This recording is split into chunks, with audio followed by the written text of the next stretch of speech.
que tem medida não que está coisa com outro corporação pagaço se sente lo que você não permite pueblo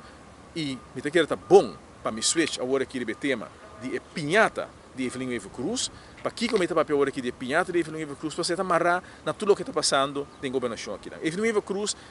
5 anos passados vai uma campanha visando o pueblo que vai governar com 7 ministros seguro você está acontecer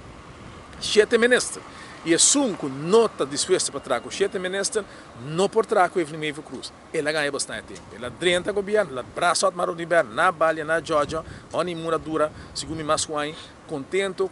que por bem e não danke na Otmar é um que está batendo corrupto é um que está stinky é um que está chama Strawberry Gate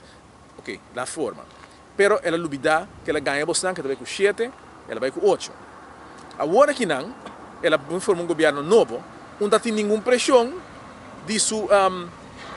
quando é seu amigo Otmar Rodiber para vai 8 e biaki me supone que a pressão a bindi para dentro que me encuda mestre a manter 8 sendo que ela visse no passado é um que governar com Evelyn Evo Cruz também 7 não vai 8 quando que ela visse bastante tempo ela visse bastante tempo é que se vai 7 ministros e está para 50 milhões de florim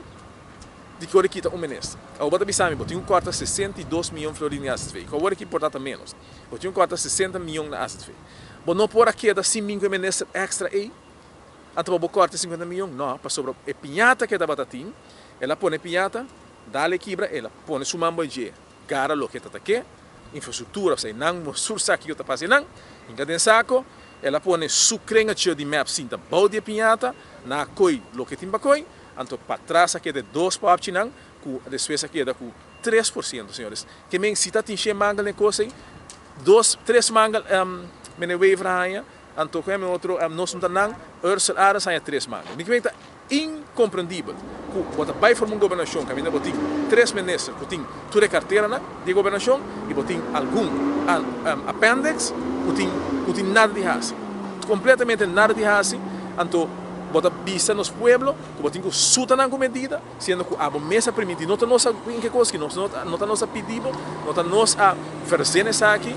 a boa visa cada ministro menos a custa 50 milhões menos e agora que nós espera de senhora Evelyn Evo Cruz ainda botem chance mas ainda vou na passelem ainda vou por decidir que bota manda de ministro aqui casa antopone menos ministro por sobre a carteira não vou repartir ras van vice bisabo tende senhora é coisa que tá ridículo ras van vice biseta amigo tende boa governação praticamente da demanda de Holanda no momento aqui que eigenlijk é ministro aqui não tem nem muito com isso não tem 19% de ou também 9% de presupuesto ni a não tem muita coisa assim corda está com 3% é sumamente ridículo que o ministro que está encarregado do mês com carteira que está caindo de outro departamento no momento que não é com 3 carteiras que está caindo de outro ministério que não tem nenhuma justificação para poder sacar botar uma pessoa para essa pessoa tem